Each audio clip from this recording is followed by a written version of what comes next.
पंडित रमाबाई सरस्वती। आइए अब नेक्स्ट हम लोग ट्रांसलेट करते हैं। हाँ, पंडित रमाबाई सरस्वती। अब ब्रेकिंग ब्रेकिंग का मतलब होता है तोड़ना। सोशल मतलब सामाजिक। ताबूज का मतलब होता है बंधन। जैसे पुराने समय में लोग अलग अलग तरह की समस्याओं का सामना करते थे। जैसे एक सती प्रथा हुआ करती थी, जिसमें पति के मर जाने के बाद पत्नी को पति के साथ ही जला दिया जाता था। पति तो मर गए, लेकिन पत्नी क्या होती थी, जिंदा रहती थी और उसको अपने पति के साथ जलना होता था। समाज के लोग उसको तड़पा तड़पा कर, मार कर, पीट कर उस अग्नि में जला देते थे। एक सती प्रथा हुआ करती थी। समाज में एक ऐसी ताबूज हुआ करती थी जिसमें औरतों को पढ़ना लिखना जरूरी नहीं समझा जाता था। उन्हें घर के अंदर रखा जाता था। घर के अंदर ही उनको खाना बनाना, उनको चार दीवारी के अंदर ही जीवन यापन करना, ऐसी ऐसी समस्याएं महिलाओं के साथ हुआ करती थी। इसे हम कहेंगे ताबूज।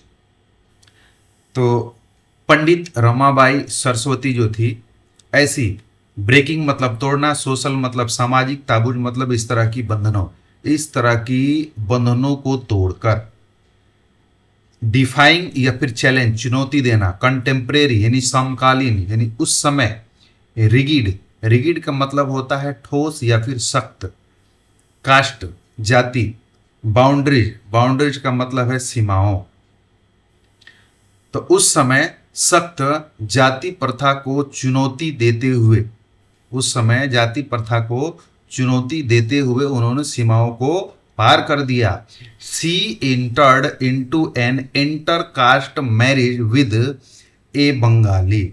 इंटर मतलब प्रवेश करना, सी का प्रयोग महिला है, तो पंडित रमाबाई सरस्वती जी इंटर्ड मतलब प्रवेश किया।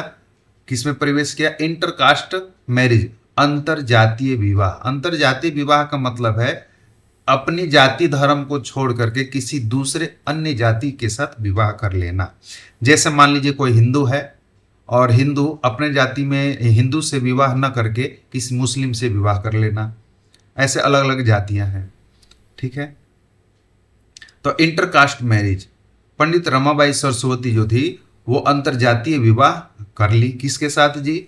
ए बंगाली लॉयर, एक बंगाली वकील के साथ। उनका नाम था विपिन बिहारी मेधावी। इन 1880 यानी कि सन 1880 में पंडित रमाबाई सरस्वती जी ने अंतरजातीय विवाह कर लिया एक बंगाली वकील के साथ, जिनका नाम था विपिन बिहारी मेधावी। कौन से सन में? 1880 में। आफ्टर हिज अर्ली डेथ, अब उनके पति की मृत्यु पहले ही हो गई। सी became a young window. C became a young, young मतलब युवा, यानी कि जवानी में ही वह विधवा हो गई। एन आइडेंटिटी मतलब एक पहचान, डीपली गहराई से, marginalised at the time. Identity का मतलब बताया हमने, आइडेंटिटी का मतलब पहचान। उस समय समाज में वैवाहिक जीवन से बिल्कुल परे समझा जाता था। मार्जिनलाइज का यहाँ मतलब हो जाएगा जीवन से बिल्कुल परे। एक होता है पारिवारिक जीवन और एक है बिना परिवार का जीवन। अब इनका तो विवाह हो गया था, पति अगर जिंदा होते तो इनका जीवन बहुत खुशहाल होता। अब इनकी जिंदगी में पति ही नहीं है, तब इनका जीवन कैसा हो जाएगा? मार्जिनलाइज।